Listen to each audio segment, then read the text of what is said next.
director here at Northshire Bookstore, which has this location here and our other store over in Manchester Center, Vermont. So if you're ever up that way, another great spot. So thank you for coming over tonight and today, and for supporting indie bookselling. At the end of our conversation here, our author will be at the signing table, which is downstairs in the front of the store, and you'll find copies of his books, both Bad Americans Part 1 and some of his previous books, at the registers on the first floor. We won't need it, but in addition to the way you came in, there's an emergency exit immediately behind us, and to my left, your right, there's a door that says exit on it, and you follow that to another door that says exit, and that'll take you out into the alley. We don't need it, but that's where it is. And then I think a lot of you are visiting from out of town, but if you ever wanted to come back to future events, I left copies of the November-December event calendar for both of our locations here. We're hosting a reader's retreat at the lovely Barrows House Inn in Dorset, Vermont, right before Thanksgiving, which is going to be pretty amazing. So if anyone wants a beautiful Vermont weekend to hang out and read books, that's coming up. Those are my boring plugs. I'm so delighted to get to welcome Tejas Desai to the store this afternoon to discuss his newest book, Bad Americans Part 1, which Publishers Weekly called a powerful rendering of the human experience uniting a divided America. He is the author of additional books, including the best-selling and award-winning international crime trilogy, The Brotherhood Chronicle, and he's the founder of the New Way Literary Arts Collective and Movement, and has been profiled by publications including HuffPost, BuzzFeed, and The London Post. He was born, lives, and writes in New York City, where he works as a supervising librarian for the Queens Public Library. And he's joined in conversation this afternoon by Simone Wellington, who is the president of NYLA's Ethnic Services Roundtable, a lover of literature, and a regular host of Literary Thursdays at the Queens Public Library. She's also a dedicated technical aide at the Queens Public Library who draws on her prior role as an HR manager in Trinidad and Tobago to enrich her interactions within the public and community realms. Please join me in welcoming them both to Northshire. All right, thanks everyone for coming. Simone's going to have some questions, but I'm just going to talk a little bit about the book and do a brief reading before we start that. So Bad Americans Part 1 is my 5th book. It's a really unique book. It's my proudest achievement to date. It's actually a frame novel with short stories in it, so it's really difficult to pull off. The basic premise is that there's a billionaire dating magnate named Olive Mixer. He's living in the Hamptons, and he, through a dating app competition, calls 12 diverse Americans to his Hamptons complex. This is in the summer of 2020, right after the COVID lockdown. So everyone's like kind of itching to, basically regain their human connections again. And so we have this kind of mock reality setting where the characters interact and they date and they flirt and they fight. And then every single night there's a story being told by one of them. And so you get 6 stories that are very diverse. Each one has a different subject. Each one has a different style. So I'm just going to read a little bit. I'm going to first read the beginning quote, which is from Walt Whitman, that really encapsulates some of the themes of the book, and then a little bit from the orientation day, so you can get a sense of the characters in the book. You can see how the narrator kind of describes them as kind of stereotypes or archetypes, but then as you read the book, you see that they're much more complicated than that. That's kind of what the book's about. So, the beginning quote, Walt Whitman wrote this somewhere around the time of the Civil War. He wrote, "What is any nation, after all, and what is any human being, but a struggle between conflicting, paradoxical, opposing elements, and they themselves in their most violent contests, important parts of that one identity and its development." So you get a sense in that quote of how the book kind of works. It gives you all these opposing and paradoxical viewpoints, first of all within the stories, and then also within the characters and how they interact. And so you get this like kind of mosaic of American life. And I'll read from the orientation day, the very beginning. You get a sense of some of the characters who are involved in the book and the basic setup. Orientation day, summer 2020. The Americans had arrived in the Hamptons and now stood in the den of the Sagplex, 12 of them, hanging out in the groups they had naturally formed after arriving and finding their rooms. They were waiting for their host, Olive Mixer, the reclusive billionaire, who owned dating apps and had created the competition that had chosen them. They had been locked down by the government for months. Now they hope to be free. 2 weeks of eating, activities, and dating in a secure environment. Finally, they could forget about the virus and death. They could be among people again. This was the getaway. Sung, head of security, stood at the center of the main den, next to a table filled with hors d'oeuvres. The conservatives were discussing the illegals and the great things the president has done. Meanwhile, the liberals were gossiping about the row 2, the quarantine girl and the skinhead. Sung was thinking about the row 2 also. He had rapid tested them upon arrival. Both had come directly from Connecticut after quarantining at home and uploading tests. But Nalini, the corporate lawyer, had been driven by her father, so Sung needed to clear it with the 2 doctors, Alexa and Rashadi, before she could join everyone else. Her father was sitting at a local restaurant nearby for word in case she needed to be sent back. The other 10 had been picked up in limos. 5 had quarantined for 2 weeks in a different complex of bungalows in the Northshire that Olive owned, while the other 5 had self-quarantined at their homes in and around New York City, uploading regular tests. All were tested before they were cleared. Now they waited for Olive Mixer as they munched on food and drank cocktails served by Aries, one of the house staff. The liberals lounging on beanies included Rashawn Hall, an African-American teacher, Lisa Applebaum, a Jewish-American blogger, Kathy Wei Kwan, a Taiwanese-American social worker, and Andrea Mendoza, a Filipino-American nurse.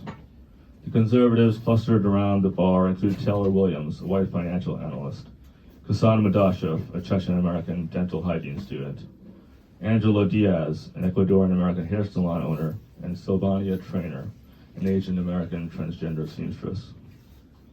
The skinhead, Ricard Shaw, munched on a cracker alone in the corner near a TV and PlayStation, and in another corner by an ornate curtain with an uncommon pair, Pritesh Lakshmi, an Indian computer engineer, and Haley Clark, a young model. Everyone noticed they seemed to already have a great rapport. Through the curtain on the right side of the den, a man emerged. He was tall and had an olive complexion. He wore a traditional black suit with red tie. In each hand he held a book. One was the Decameron by Giovanni Boccaccio, the other Canterbury Tales by Geoffrey Chaucer.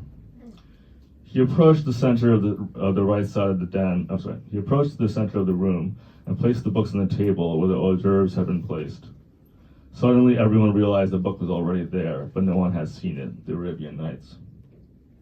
Olive clapped 2 times, and the second time he held his hands together flat as if he was praying to the crowd, or perhaps weighing in the Thai manner. It wasn't clear. "Thank you all for coming," he said. "I'm Olive Mixer. I'm so happy you decided to be here with us. When this awful pandemic started, I knew it was going to be something we'd never experienced. Not only have we seen so many of our fellow New Yorkers get sick and die, but we've seen life as it was collapse. The isolation, the homeschooling," he said, looking at Rashawn. "Even I have lost so many friends, so much so that my staff has become like my family, and you will treat them as such, or I'll hear about it." And it goes on, but I'm going to stop there. You can just get a basic sense of the setup, the characters, and again, get the drama between them and the stories as well.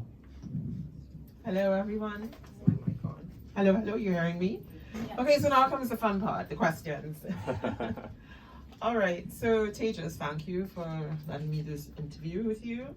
My first question to you is, Bad Americans brings together a pandemic setting, a diverse cast, and a classic frame narrative structure. What sparked the first concept for you? So the first concept actually started about 25 years ago, about 20 years ago before I wrote the book. So when I was an undergrad, I studied abroad at the University of Oxford my junior year. This was in the shadow of 9/11, literally a month afterwards. And I happened to Blackwell's bookshop there right across from Wadham College where I was studying, and I saw the Decameron there, which was the collection in the 14th century of 100 stories set during the Black Death. It's about a bunch of aristocrats who flee Florence and they tell each other stories. And I had encountered it before and I read the Canterbury Tales, which is similar, but I really started reading it in depth, and that's when I really started to think about the idea that I really wanted to write something that kind of encapsulated it and perhaps surpassed it in terms of telling a frame narrative and also stories within it. I was experimenting with a lot of forms at the time. I took a lot of fiction workshops, and I knew I wanted to be a writer since I was like 8 years old. But I didn't think I was good enough at that point to do that. So it was a question of waiting until I was good enough, in a sense. 4 books later, after I'd written my international crime trilogy, I finally came upon this idea that I wanted to write this.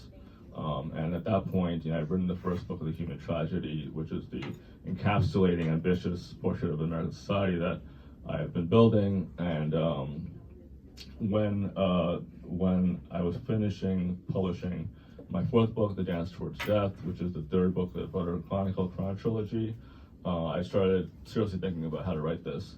And initially, I thought about sending it during a pandemic, a fictional pandemic. There was no pandemic at the time. It's like 2019. And it was about a bunch of people, quarantining in a library, and they would tell each other stories in the backdrop of some books. But then the actual pandemic happened, and it affected me deeply. I had to cancel my trip to Southeast Asia in January. I was very sick. I was sick for about 6 weeks. I realized later it was probably COVID, but I didn't realize that at the time. We didn't even know it was in the United States at that point. And then my mom, who worked at Elmhurst Hospital, she got sick. She gave it all to us again. So I knew people passed away from it.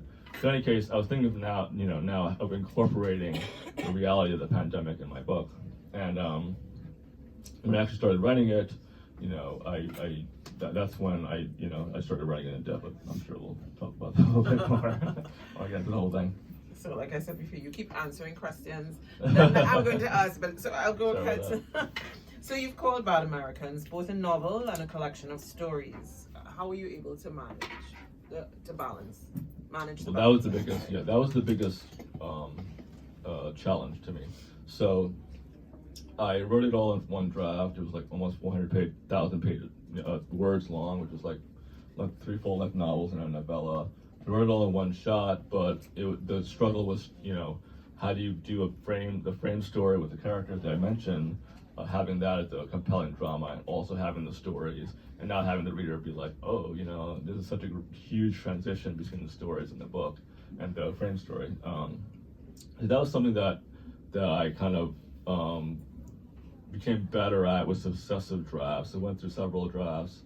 The stories, I sent it out to subject specialists. I call subject specialists. They were people who knew about, the background of the characters, whether it was profession, whether it was their sexuality, their gender, their race, and they advised me on it. That changed things a little bit.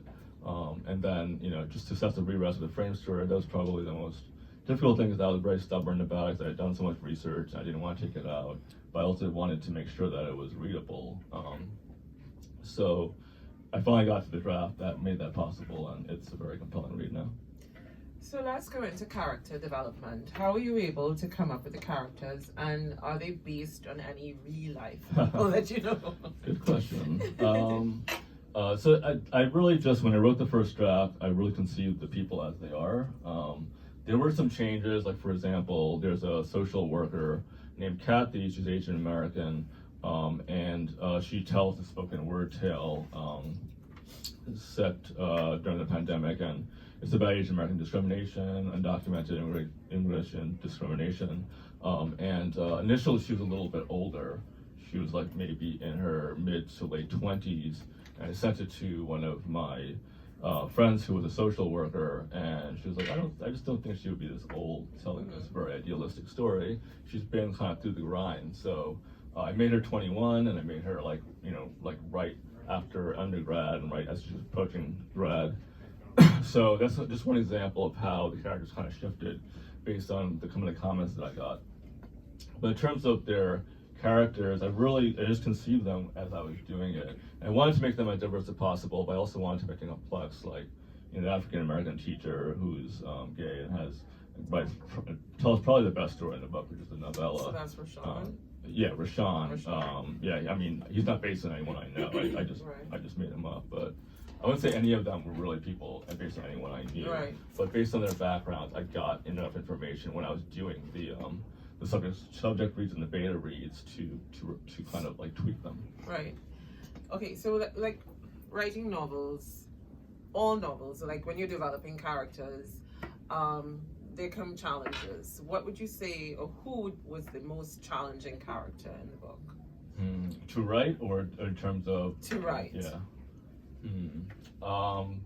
Probably Ricard, just because he's the most controversial character. He's he's QAnon inspired. He's most, I mean, in some ways he's very unlikable, because he has, these kind of very racist or, opinions, but at the same time, I also wanted to make him more complex, so I kind of I gave him this bird watcher hobby, which made him a little bit more sensitive as well. And the other thing is that he's from the red areas, so I'm an urban guy. That was something that I had to kind of put myself into and research a little bit. He's a biker from rural Connecticut, so I would say of all the characters, probably he was the hardest to write. Also, the book tackles isolation, privilege, and truth during crisis. Which theme felt most urgent to you? Right. So out of all those, I mean, obviously all those things are very important to the book.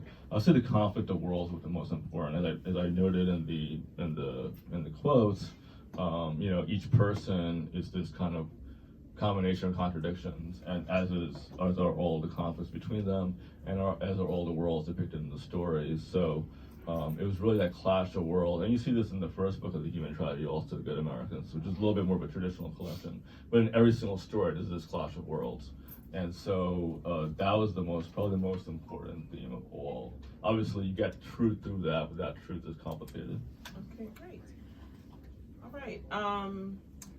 Storytelling itself becomes survival in this book. Why do we turn to stories in time of chaos? Why do you think that happens? Yeah, I mean, it's kind of like a human impulse, right? To tell ourselves stories, either to make ourselves feel better, or to get at truth that maybe we don't completely understand. So that's why I thought, and again, the camera, they're kind of escaping. They're telling stories that are kind of like not at all about that world. And in a sense, that's true here too. But you get stories where they're they're telling stories in many cases about themselves, but they're telling it in a way that they want to prove a point to the other characters, for example, like in the Canterbury Tales to some extent. So I think that it's kind of a natural human impulse to do that. I mean, in this case, it's kind of revved up where every single story is like a spoken word story. It's very rare to see a whole story in spoken word. Right. So the character challenges. She's a spoken word poet, but she challenges herself to tell an entire story in spoken word. Just as I myself, as an author, had to challenge myself to do that. Oh, so you spoke about Decameron. So you draw on Decameron and the Canterbury Tales. Which modern voices would you say influence you as well? I think the modern voices influence more my other trilogy, which is the crime trilogy. I'm really into Asian American noir, Chiang Rai-Lee, Suki Kim. I'm really into Raymond Chandler, a lot of the noir writers. In terms of this, obviously there are great short story writers, Anthony Rees, so who actually passed away during the pandemic or right afterwards. But I wouldn't say any of them really influenced this book as much as the classics and the ancients did, as I said. Right. More influential were the reality shows, I guess, the bad reality shows like The Bachelor, Big Brother, in the sense that because I wanted the book is really about reality, and so you're taking that's probably the best example of something where you kind of are supposedly getting reality, but it's also still scripted, but not obviously. And so I wanted to play with that as well. Okay, great. So you have 12 storytellers in this book. Was the number symbolic or was it structural? Is there any reasoning behind the 12? Right, so I wouldn't say it was symbolic to anything. I obviously knew I couldn't tell 100 stories, and also they would be too short. I tend to write very long stories, and then the stories you get kind of entire world, and so they kind of can't be too short in most instances. So I couldn't tell 100 stories, obviously. My initial concept was to have 10 characters, 10 stories. But then when I thought they were probably so long, I had to cut it in two, it made more sense for there to be 6 each. So that was probably the main reason that there are 12. And your portrayal of people, they come from vastly different backgrounds, from the super wealthy to just your regular Joe, correct? Yes. How did you balance critique with empathy? So the book is both a satire and it's also a highly engrossing, like empathetic portrait, right? So it's true, that's like the biggest challenge in terms of balancing that. So authenticity was really important to me though, so that's why I sent it out to the subject specialist, to the beta readers. So I really wanted to see if it was authentic to a general experience of that background. So that was probably the quote unquote easier part. Right. In terms of making a satirical portrait, I think I just write well satirically, like kind of naturally. A lot of the stories are they're very entertaining, but they're also, like kind of hard hitting in terms of, kind of just jumping out at you and, just things you would normally hear, things like that, depending on the character telling them. So that's where the satirical aspect, I think, comes in. Okay. All right, Bad Americans, would you say it's a part of a human tragedy, correct? What unites this larger series? Right, so it's more thematic. Obviously, like the Good Americans is different in format from Bad Americans. And again, Bad Americans, this is part 1, and part 2 is coming out in April. And so they're 2 different books, and those are kind of connected narratively, whereas Good Americans is not. And probably the next one, and I have the title and the whole idea, but I'm not going to share it right now. But that will be also maybe like 3 books or something like that. So it's again just like all the other, even the trilogy that I wrote, Brother Chronicle, is kind of challenging the norms of what is normally done or permitted. And so the main thing that connects them, just like Balzac's The Human Comedy, is that it's kind of like a panoramic total portrait of American society, specifically around New York City, just like Balzac does with French society in 19th century, and specifically in Paris. And what do you want readers to feel at the end of part 1? So, obviously it's up to the reader to interpret how they feel, right. and both intellectually and emotionally, because it's supposed to hit you both ways. And based on the reviews I've gotten, it seems to do that pretty much universally. But I think, one of the points of the book is that you should be able to interpret it your own way. Right. I shouldn't be here as the author telling you what to think about every story or every experience.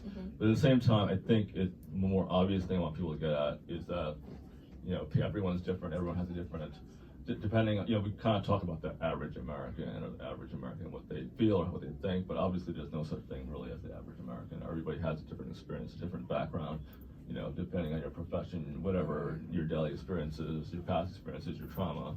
And so I really want people to get that everyone is an individual, they're all different, there are contradictions within themselves and without themselves, and at the end of the day, we're all Americans, we're all human beings, and we all have to live on the earth together. That's true. And what do you say you learned most when writing this book? I learned I learned that I could do it. Because as I said, it was a great challenge. It's never been done before. We had a frame story which worked as a story, and yet we also had all these nested narratives, many of whom are as long as one as long as a novella, most of which are novellettes. So they all create their own worlds, and then the frame story creates its world, and then how they interact is how the book works. So the fact that from 25 years ago, I had this idea and I actually achieved it is probably, what I learned that I could do in this case. All right, and in terms of reader feedback, would you say, has any of the feedback changed your perspective in this work? In terms of the reviews that came out after the book? Yes. No, I was actually kind of surprised that they were all great. Mostly, I thought more people would have an, issue with anything, but I was a little worried because it's only half the book, basically. I mean, there is a total book here too, but you don't get the whole experience if you don't read the second one, which is not out yet. So I was a little worried about that they would criticize that, but so far nobody actually has. So as far as I can tell, the one thing, you know, we do have the food descriptions that are in there, and I did have some issues, you know, when I went with the debaters on that, and I did like kind of pull them down a little bit, but at the same time, I think it shows how privileged these characters are, Right. And also the diversity of New York City and all the cuisine that we eat, which is, you know, I think all of us experience. So I really wanted it in there anyway, and so, you know, I think Orwell said something about that in one of his books. He was like, they told me not to put that in there, but I still put it in there, so I still put it in there, but but in a way that I think is a little bit more readable. Right, because while we were chatting, you spoke about the intense research that you did on the food, and the fact that it was like a lot of detail going into the book about the different food they ate, etc. Was it difficult for you to pull out most of the food descriptions? Yeah, I was very stubborn about this. I don't know, because I did so much research the first year, and that's why I got this huge tome, and I think it was easier for me to cut down the story. And anyway, the stories were supposed to be crafted, so they were less kind of descriptive and stuff. Right. Whereas I wanted the frame story to be a little bit more messy anyway, so we differentiate it and be more realistic. So it was hard for me to pull that out, but I did eventually. I mean, I eventually made a version that was pretty engrossing, and still with the food, but nevertheless, you know, enough so that you wouldn't be annoyed too much. Yeah.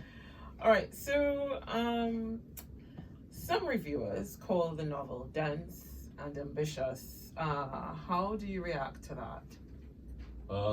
Well, it's definitely ambitious for sure. That's one of the, you know, monikers of it. The dense part might be, well, the fact that, you know, you have to go from the frame story to the regular stories. But most of the reviews I read said that they were totally engrossed in it.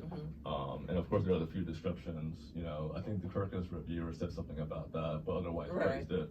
So, you know, I would only say that about that part, but obviously it can be potentially, depending on you, could be a difficult read, just in the sense that it's not usual. It's not, I think many reviewers said, oh, this is like nothing I've ever read. Which is kind of what I wanted, right?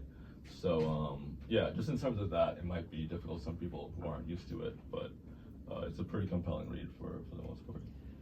Okay, and how do you think, let's see, future self, like in the year 2020 or 2035, how do you think readers will interpret this book? So one of my worries was that we would have so much specific detail, like about Trump or about Cuomo or something like that, whatever, you know. I was like, what should they talk about these things like at all? Because in, you know, 10, 20 years, people would like, oh, who was that, or who cares, or that was back then, or whatever. But at the same time, I wanted it to be a realistic portrait. The same thing with the political stuff. Like, what should I put that stuff in? But at the same time, I feel like people would definitely be talking about this stuff, especially at that moment. So I did put it in, and I kind of lead into it. And to talk about the book. So, but I think in 10, and a lot of, and again, this is something I was worried about with the reviews and stuff, but everyone is saying timely to timeless. I mean, a lot of people are saying that.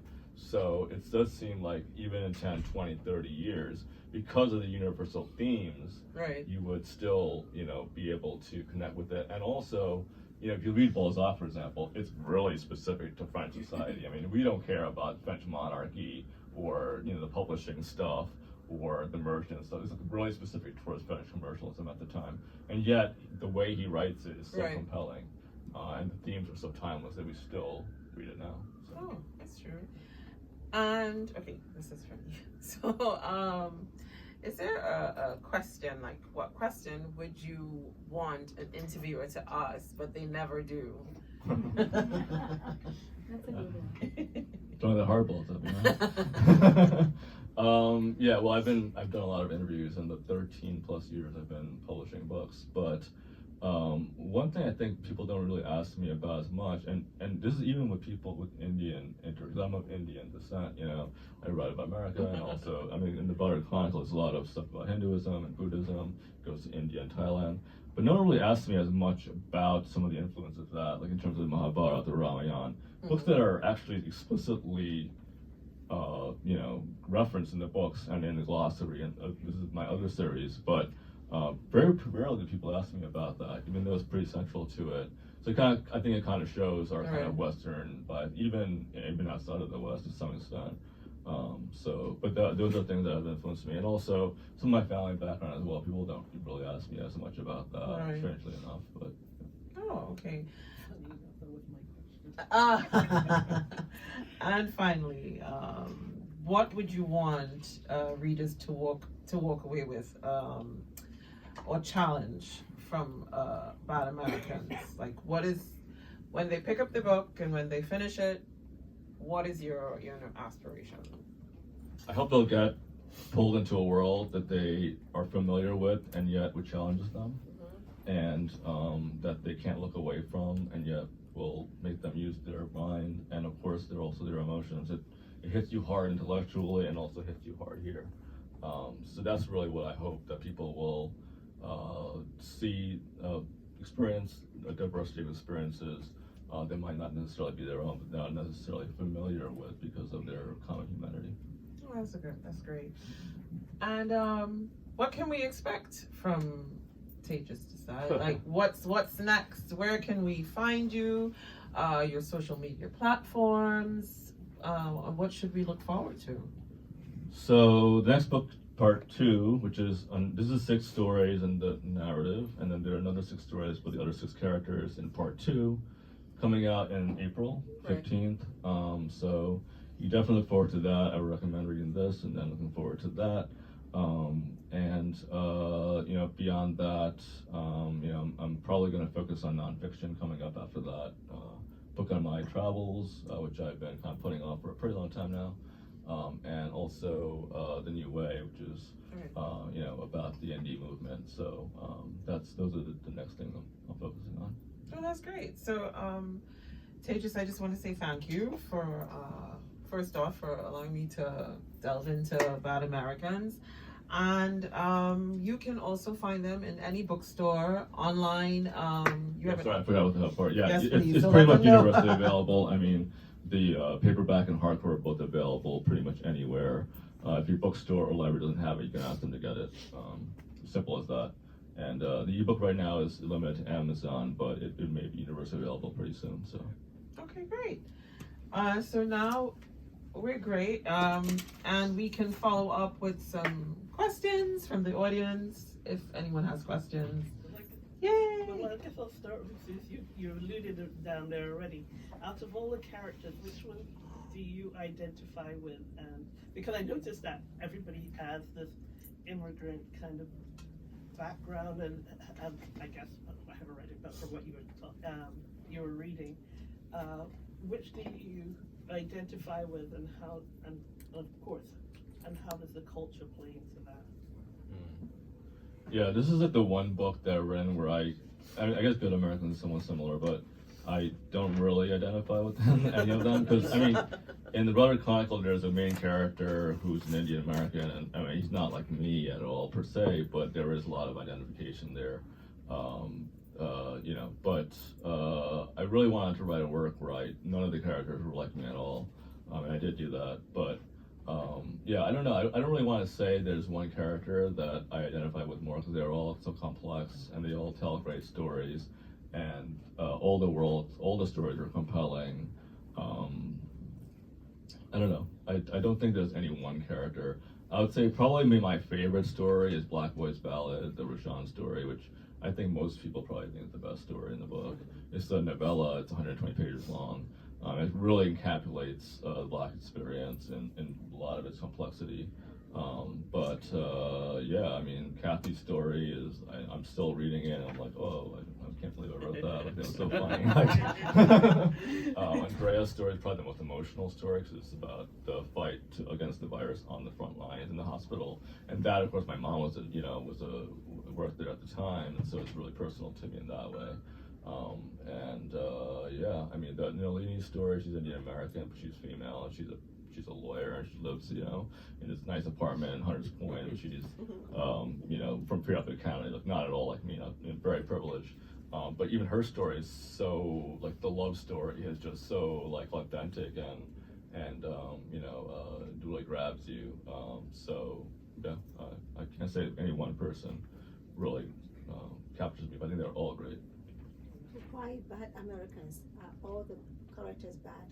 The question is why bad Americans? Are all the characters bad? So the first one was Good Americans, which kind of is satirical too, because a lot of the story are kind of within, like, they say, the dregs of society, I guess. So it's kind of a satirical title, whereas Bad Americans takes place more in the world of affluence, I would say. So it's kind of its mirror in a certain sense. We get models, we get billionaires, we get, you know, fashion icons. There are also people from the dregs too, but you know, like, but the main thing is that the first book asks you what is a good American, and the second that book asks you what is a bad American, and it's kind of the same question in a sense, but just in different ways. So that's why I came up with that. It's kind of like a moral question. Like, you read every story, you see every character.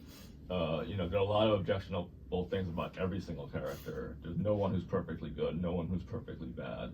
And so you have to keep on asking yourself, what is a good American? What is a bad American? And that was really the reason for the title. We have a question from the Question. The first one was Good American, this is Bad American. So you said the second part is coming out. Is it going to be Moderate American? Or it's going to be Bad American Part 2? Well, part 2 is the book after this one. It's the third volume of the tragedy, but there will be more books after that. It's not going to be Moderate American, that's too boring. I do have a title in mind, but I'm not going to share it with you right now. I've had it for many years, but yeah, it's going to be more in the middle, I would say. Moderate is just too boring, I think, just too long. Anything else? Anyone else? Anyone else? Oh yeah, no. Have you thought about any movie adaptations? Yeah, I mean, you know, it would be great if someone reached out to me and wanted to make a movie out of it. I think it would be really difficult because, you know, it would probably be more like a limited series where, you know, you have the frame story and then you get the stories as like episodes. And even someone I think wrote on one of the reviews, were like, this is as addictive as the Netflix streaming service, and every single story kind of like wake up every night to watch another episode. And that's really why I wanted it to be. You know, the frame story is addictive, but the inner tales kind of stick with you. And that's really how I wanted it to be. So yeah, of course, it would be great for that, but it would be a non-conventional one, certainly. So it would be more like a limited series that would have this frame, and then every single night would be a different episode. I think we're just about out of time, but thank you so much. This has been wonderful. Thank you. Thank you so much. Thanks for coming. So we have copies of Bad Americans and Tejas' other books at the registers on the first floor, and in a few minutes he'll be downstairs to sign copies if you want to sign. And I'm just going to zip into the office.